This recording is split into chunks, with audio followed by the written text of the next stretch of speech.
Gene Simmons, Colin Farrell, Albert Einstein, Alexander Graham Bell, inventor of the telephone, and Arnold Schwarzenegger. What do they all have in common? Born outside the They all US, immigrants. but They're all immigrants. That's right. They're all immigrants to the United States. And I could have listed thousands more. This is a nation of immigrants, and immigrants make a tremendous and non-immigrants too, make tremendous contributions to this country. One of the earlier speakers said, "You're superstars." It is true. And I'm going to show you how you can use your superstar status in a good way. I just want to mention a couple of things because they're important. You see behind me, we have entry stamps when you come in, and those are placed in your passport by Border Patrol. Please make sure they fill it out. Make sure you get an entry stamp and make sure they fill out that stamp. The reason is if they leave it blank, it can be a problem later on. So pay attention when you go through the border inspection thing. Make sure you get a stamp and make sure, because now they don't give you a Form I-94 anymore. You probably noticed that. You have to apply for it online. And if there's a problem with that, you better have an entry stamp that's annotated. So please, ask them nicely. Say, "I'm sorry, could I have an entry stamp, and could you please annotate my status and how long I can be here?" Yes? I have a question about the I-94. If they get it wrong, my passport number, like they just took another number that's in my passport, but when I look for my I-94, it shows a different passport number. How hard, like do I really have to change that, or can I? That can be updated. It can be updated by CBP, which it probably won't matter. It's not like a huge deal to me. It's not like a huge deal, Okay. no. But Yeah, I mean, something similar happened to me. The people at the Tampa airport put me down as a tourist on a B2 visa. I had to call the CBP and get updated myself. Right. You can go get that corrected. But the best thing to do is don't leave until you take a look at your stamp and your admission. Now, it was written F1, but they entered it as a B2 Oh, in the visa on their computer, so when you Yeah. ordered up, yeah, right. Well, at least you had the stamp to show it was an improper entry. So let's do that. This slide behind me talks about the F1 minefield, and there's a lot of things going on. One of the best advice I have is work closely with your student advisor. That's a great thing. It's a super thing, because they'll keep you out of most of the trouble. We have consular processing. How many people got their visa at the consulate? Everybody? So not really many. Okay, hands down. It's possible, you have another status here and change to student. We see quite a bit of that. The proper way to do it is at the consulate. Oh, what did I do? Oh, there might be switch. Is that me? You'll have to just switch that off, switch it on, wait for it to reload, and then it'll sort of come back on.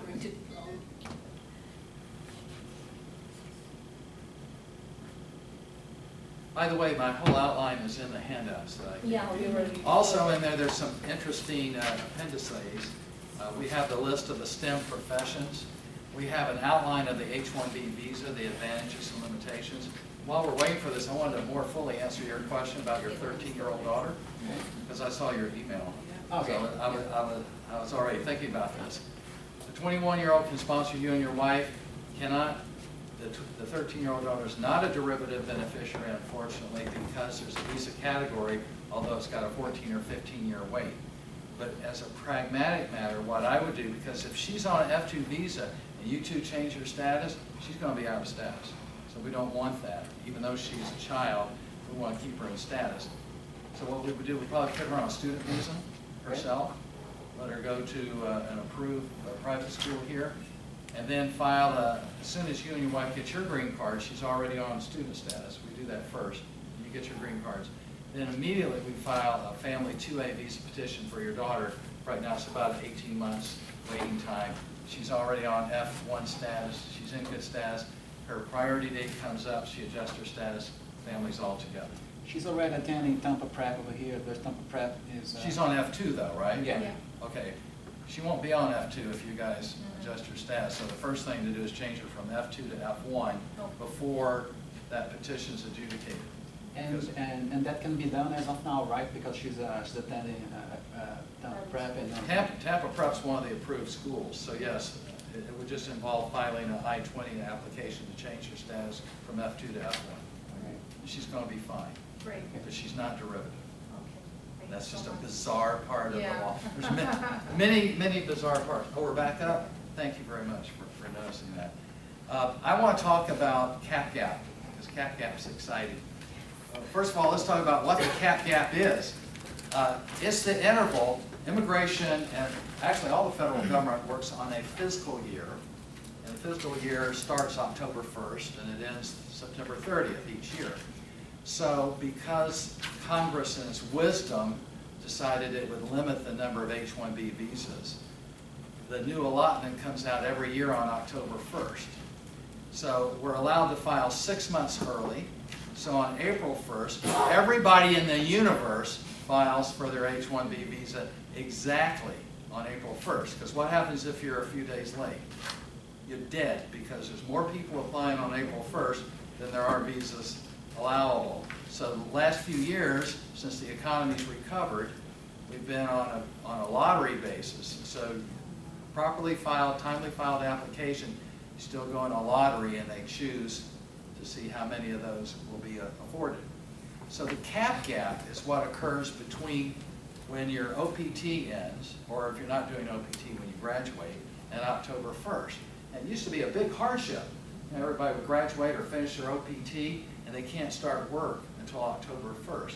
Well, Congress got this one right, and they said you can stay, and actually if you're on OPT, you can continue your work through the cap gap as long as you file the H-1B visa petition and it's pending. It can take you right up to your October 1st start date. And so one of the most important things is always apply for, your OPT can be applied for up to 90 days before your completion, 90 days before graduation, or up to 60 days after. Why would you wait for after? It takes 90 days to get your work permit card, right? So you want to file, here's a tip, this is important, file for OPT 90 days before graduation. Because if you take 60 days after, it's using up your time. Now let's talk just a minute about OPT. OPT is a precious commodity. And that's if you want to remain here in the United States, if you want to get an H-1B, you want to get a green card, OPT is your big chance to do what? To find an employer, to prove yourself. They see how smart you are, how valuable you are, and they're going to go ahead and sponsor you. So if that's the case, do your homework and find out if that company will sponsor you at the end of the OPT. I don't want to mention names, but specifically Verizon and Darden Restaurants. They have company policies. We don't sponsor foreign nationals. We don't want you. But they will take your OPT. They'll use up your OPT. They'll suck you dry, and then they'll boot you out of the country. So you find out who is willing to sponsor you before you give up your OPT. And the irony with Verizon is these people, they have to scamper for a petitioner, right? Most of them are engineers. They go find a small company that's a contractor with Verizon. The contractor sponsors, they lease them back to Verizon at twice the price, and Verizon pays twice the price for them. Same people, but by God, they hire Americans. You know, it's that kind of narrow-minded thinking, and you know, it's around in corporate America. Not everybody is open-minded. So remember, I think the best thing to do is, when would you look for your employer, by the way? Now.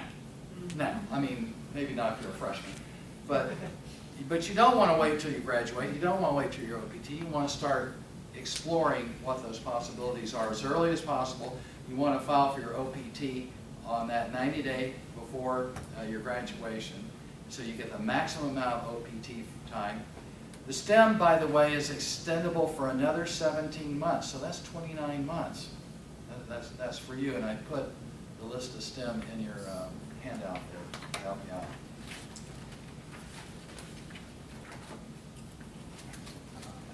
out. The H-1B, by the way, is a specialty occupation, and I want to mention, not every job works, and not every job offer works. The employment has to be specifically related to your degree. In fact, your degree has to be the prerequisite. The knowledge contained in your 4-year degree or master's program has to be the prerequisite to do the job. I'll give you an interesting example involving, of all places, well, I won't mention it by name, but it's a university that has Moorish minerals here in Tampa. There was an outstanding student in the MBA program, this years back, so I'm not telling him. Outstanding guy, and the university felt so strongly about him, they offered him to come and head the MBA program. He was an older guy, a lot of experience, charismatic, got his MBA at the University of the Moorish Architecture. That used to be an old hotel. On the Hillsborough River. Yeah, on the Hillsborough River. I think that's where it was, actually. The pennies drop. Pennies drop. Yeah. Offered him he had an MBA, offered him a position as head of the MBA program. H-1B, denied. Absolutely. That position requires a master's in education. So that's why, when we're talking about, oh, just get it. I had another person with an MBA came, he says, I'm so excited, I got my job. I said, great, because we talk to a lot of students ahead of time. We try to coach them. By the way, I'm going to tell you before I leave how to get a job. Would you like to know? Yes. You would like to know how to get a job? I'm going to tell you before I leave, so then hang on. So he says, I'm so excited, I got my job, Mr. Mandy, I'm ready. Here's my check and everything else. I said, great. He's got a master's in finance or whatever. I said, where's your job? He goes, I'm making pizzas at the Pizza Hut. Well, no, that doesn't require a master's in finance to make pizzas. Even to be a restaurant manager doesn't do that. So we need to be, and of course, if you think about it, if you have a master's in finance, you don't want to make pizzas at the Pizza Hut. And that job's protected by our Department of Labor. We want to save those jobs for the Americans, like me. Not all we can do is, I can't even make a good pizza, honestly. That's why I'm a lawyer. I don't have any skills whatsoever. And I think they cover the prevailing wage very well. It has to be the higher of the prevailing wage, which is, by the way, the arithmetic mean of the wage paid for that job position in the metropolitan statistical area. And that's a computation the Department of Labor has to make. So we let them make it. They're experts at that. We always order that. The timing is such on H-1Bs to please, you're not going to miss that April 1st deadline. I do want to, I'm sorry, yes, question. Sorry, you might be touching on that point later on, but if I'm in OPT, say my OPT ends in January. What happens during January and April 1st that I'm allowed to apply for the H-1B? It's a big problem. Thank you for mentioning that. What a great question. What happens if I graduate in December? Guess what? Cap-gap doesn't work. It doesn't extend that. So what should you do? Let's think this out. It looks like you're going to graduate in December. What should you do? Hint. Don't graduate. Don't graduate in December. Right. Work with your student advisor. Oh, I got a couple more courses I got to take. Get you past April 1st. Seriously, you can time it, and there's some leeway on a F visa. They give you some time and you can make arrangement to go part-time. Extend that out so that your graduation's in May. What if my graduation is in August? Because if I don't finish, this is my personal case. Okay. I'm gonna do my CPT during the summer. Oh, you're doing CPT, not OPT. Yeah, Okay, CPT and then OPT, because OPT can only be applied after I finish all my That's credits. right, And that's so my CPT will count for 2 credits, and those are the 2 credits I'm missing. So that's Right. why my graduation, the diploma, I'll be getting in August, by Right. the end of summer. And remember, your DS for your F1 visa extends for the continuation of the program plus 60 days. So yeah. you have 60 days after you finish that, and of course, you would still be eligible for OPT after that. If you file 90 days before, you actually Right. have a year left, unless you're STEM, then you could possibly extend up to 29 months. But you need to think about the timing of these things. December graduation is not necessarily a good thing. Yeah. All right. Okay. Although theoretically, you could graduate in December, take OPT for a year, and then file April 1st after the December graduation. That might be a good idea because, like, as you said, so like if you graduate in December, get an OPT immediately, which might maybe for 12 months or so. If you were to file before April, I think that could be a way of working. You can't file before April 1st, and you can't file a day after. Exactly. Yeah, if there's one thing we're certain about in immigration law. I mean, we literally take boxes of applications and we time it where it'll be exactly filed. I mean, that's why one of the things they're paying us for, to get it filed properly. And sometimes I notice the service is given like a 3-day window, anything received within 3 days, but we make sure it arrives on April 1st. So at 11:59 p.m. on March 31st, get ready. Exactly. No one's talked about AC 21. I want to talk about that because it's really important, just briefly. AC 21 says that if you're on an H-1B visa and you file for your permanent visa by way of labor certification prior to the commencement of the 6th year, that you can extend your H-1B indefinitely as long as that labor cert or the employer's visa petition is pending. That's a huge point. And it's very heartbreaking to have people come to me and say, oh, Mr. Mann, my employer's ready to do our labor cert. I go, great, how long have you been on the H-1B? I'm on my 6th year. And we can go ahead and do it, but they're going to have a interruption in service. They're going to have to go outside the country, or sometimes we change them to a religious worker. Or, we'll find some other change of status that the H-1B time doesn't count against. So you definitely want to think about starting that immigrant process. And the question was, how soon can you do it? You know, you don't even have to have an H-1B. You could be sitting in Bombay or Mumbai or wherever and have your employer file a visa petition for you. The H-1B is not a prerequisite to immigrant visa. Yep. What is the difference between premium filing and the ordinary filing? That's what I think. Good question. The question is, what's the difference between premium filing and, well, it's basically $1,000. But the Immigration Service will respond within 15 days. Usually the response is, a big list of questions. You know, my favorite is, where's the copy of the passport? It was right there. We already sent it to you. But anyway, they'll respond within 15 days. And then you respond to them. So the case gets decided in about a month. Oh. Now, sometimes on H-1B it doesn't make any sense because you're already extended and you're not going to be working till October 1st anyway. But most employers pay it because they want to know. They want a decision quick. That's the only thing, or your chances get better. No. It does not enhance your chances. We used to think that, and now we don't think that. I think what happens, the premium processing people are overwhelmed. And so, since they have to do it in 15 days, I think a lot of times they'll just generate requests for evidence because that's fast and you hit a button. Because, like I said, we didn't get a copy of the passport. Exhibit 1, copy of passport.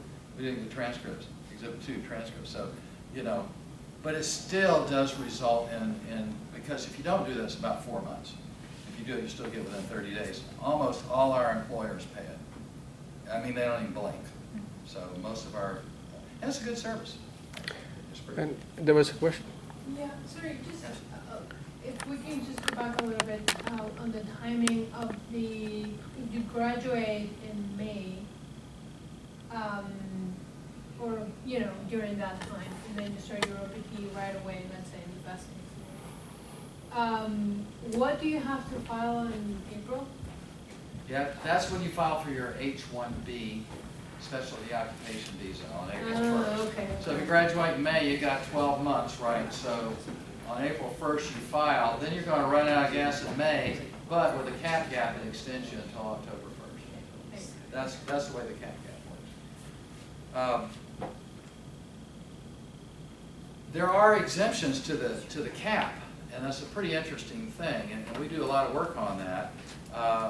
One of the big exemptions is working at a university.